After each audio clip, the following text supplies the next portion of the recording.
Hi, my name is Choujounian and I'm the co-founder of Canadian Frontline Nurses. And today I wanted to talk to you about our legal battles because, as some of you might know, we sent out an SOS. So I just wanted to explain what's happening there.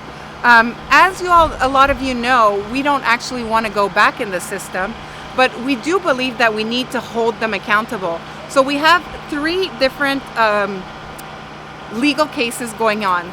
The first one is Canadian Frontline Nurses were the first ones to bring the federal government to court for putting up the Emergencies Act at the convoy in Ottawa. So we have that case going on. We also have a defamation case going on because we were the organizers of the national hospital protest and we were completely defamed on national TV. Hundreds of death threats again, our address was leaked, we had bounties put on our heads. So we want to hold them accountable for the lies that they're spreading, because it also affects our communities when they lie like that, because that's absolutely not what we're about. We're actually there to protect the public. But the big case that we have going on right now is my disciplinary hearing case from the College of Nurses of Ontario. And so I just wanted to go a little bit into that. Why is it important for you? Because some people will be like, well, why are you doing this? Because you don't want your license. And it's true, I don't want my license, and that's what they're trying to do, is revoke my license. But the thing is that they're trying to make an example out of me. So this case brings precedent.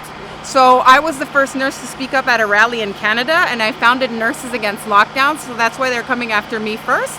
And so what is this case about? It's 7 days. It started with 7 days. Our experts against theirs. My experts are Dr. Pellick and Dr. Byram Bridle, that many people know. And so that's what we're doing now. But they've gone through with their experts, and it's taking a long time. They're kind of like spreading it out. So it's now going to be 14 days. And all this costs a lot of money. But I just want to say that, again, we're not doing this for ourselves because, like I said, I don't want my license. But we are doing this for the public. So it's important to know that because they're doing an example out of me, and this is giving precedence, if they are able to silence me, then all the other nurses behind me that are silenced will stay silent, and nurses won't be able to do their job. You know, when I was in school, the first thing I learned in ethics class was that it's our job to agitate and advocate for what is best for our communities when the industry turns against us. And if they're able to silence me, then other nurses won't be able to do that again, because there's a lot of money put behind this and people are scared. So if we lose, then nurses won't be able to be patient advocates anymore. They won't be able to give an informed consent, and we won't be able to be the last line of defense between patients and the medical industry. And so we saw how detrimental that could be to our communities. So it's very important to hold them accountable. But if we win, it'll show nurses that these corrupted regulatory organizations are not untouchable. And so I think it would be very powerful. I think also people have to see this as an investment, because it's investing in your kids' future and future generations. This is healthcare. What is it going to look like for them? So that's why this case is very important. And it's also a public case. But the CNO, the College of Nurses of Ontario, is making it very difficult for people to watch. So it's live streamed on YouTube, but they want people, every single individual, to email in at hearingsadministrationgroup@cnomail.org and to ask for the links, referring my case, Sarah Choujounian's case. And then people are getting the links, but they've been a lot of problems. They've said people have been blocked. At first they said, oh, we've never had so many requests, so our system crashed. And so we waited a few days, and then it's been over a month. And a lot of people are still not getting the links.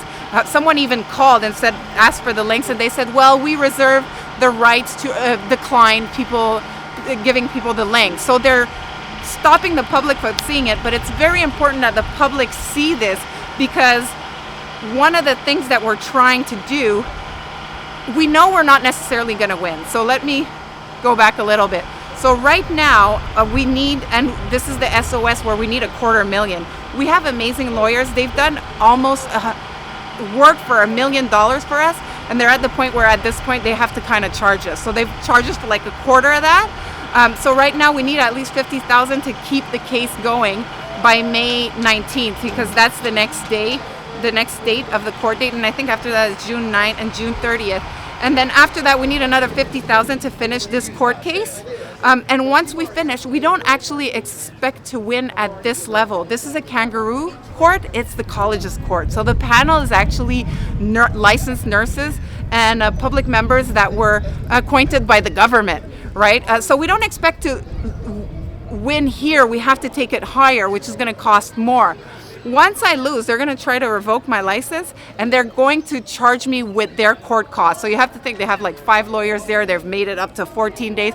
It's looking like over $200,000. So I definitely do not want to pay anything to them for trying to discipline me for doing what is right for the public. So we are going to appeal it, bringing it to higher courts, up into the superior court if I need to. But that's going to cost us another $80,000 to $100,000. So you can see how this can be very expensive.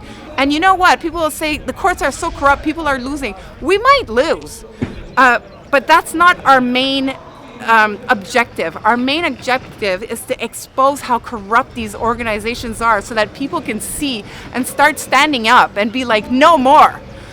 So this is why this is really important, and we want people to know about what we're doing. So, and also, like the other cases also have invoices. I think have an invoice for $75,000 for the defamation case, and we still haven't had the other invoice for the federal one.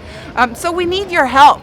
And, you know, I'm here asking for donations, but really, I don't see it as donations. I see it as you should invest for the future of our kids and our future generation. You know, I have no fear into doing this. I will fight all the way till the end, but we need your help financially. So please, if you can invest at GiveSendGo/forward CFN, or you can send an e-transfer at CFLN legal fees at protonmail.com, or you can give on our website through other means at CanadianFrontlineNurses.ca.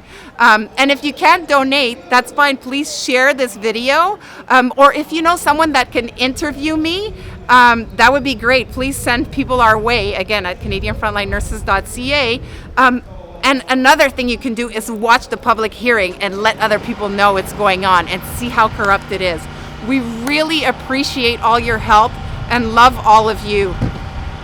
Thank you.